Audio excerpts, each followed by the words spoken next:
I'm also the son of an immigrant family. My mother came to this country from Mexico when she was 8 years old, and my father's parents came over when they were young as well. When my mother came to this country, her family had virtually nothing, and yet in spite of the numerous obstacles in her path, my mother was able to attend college, the first in her family to do so, and then go on to attend medical school. She is now a doctor who works to serve poor and working class communities here in Michigan. Millions of families have stories like this. Stories of people coming to this country in the hope of building a better life for themselves and their children. Many of these families now find themselves targeted for reactionary attacks by the Trump administration, an administration of billionaires, oligarchs, and financial parasites. An administration that has elevated fascists to the highest levels of government. An administration that is committed to a policy of global warfare. An administration that is itself a declaration of war on working people, both in this country and around the world. However, the fight against the Trump administration and the reactionary social forces that it represents are not merely the fight against an individual or a single political party. It is the fight against a social and economic system, the system of capitalism, from which all forms of oppression, chauvinism, reaction, and war arise. It must be said that Trump policies are not a departure from the past.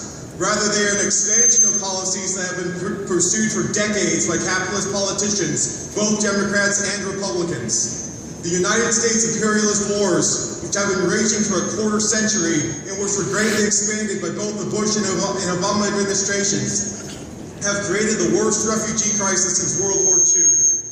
Obama was the first president to spend 2 full terms at war, and the unending bombings, drone strikes, and proxy wars that he oversaw have destroyed entire societies, creating the surge in refugees that we're seeing today. Obama pursued right-wing policies on immigration that anticipated Trump's, greatly expanding the militarization of the border, expanding workplace raids, and deporting more immigrants than any other U.S. president. Trump's anti-immigration measures, as deeply reactionary as they are, represent an acceleration of a process that was already well underway under Obama. The anti-immigrant policies of the U.S. ruling elite are not the products of individual malice, nor are they merely wrong-headed policies that can be corrected by electing more compassionate politicians into office. They are the inevitable result of the breakdown of U.S. and global capitalism, which is driving the ruling elite towards policies of nationalist chauvinism, authoritarianism, dictatorship, and world war.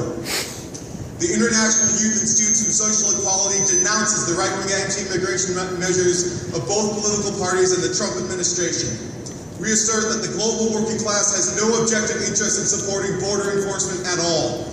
We call for the dismantling of ICE and the U.S. Border Patrol completely. We uphold the principle of open borders and the free movement of labor, the right of workers to live and work in whatever country they choose with full citizenship rights. The global protest against the immigration ban shows that there is no lack of will to fight, but the central political question is, how can such a fight be waged? We must direct our energies not toward pleading with the oligarchs or the political stooges that they employ, not toward trying to petition them or appeal to their humanity or their better nature.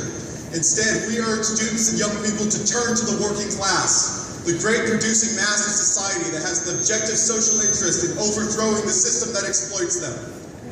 A massive international revolutionary movement must be built within the working class for the overthrow of capitalism and the reorganization of society on the basis of socialism.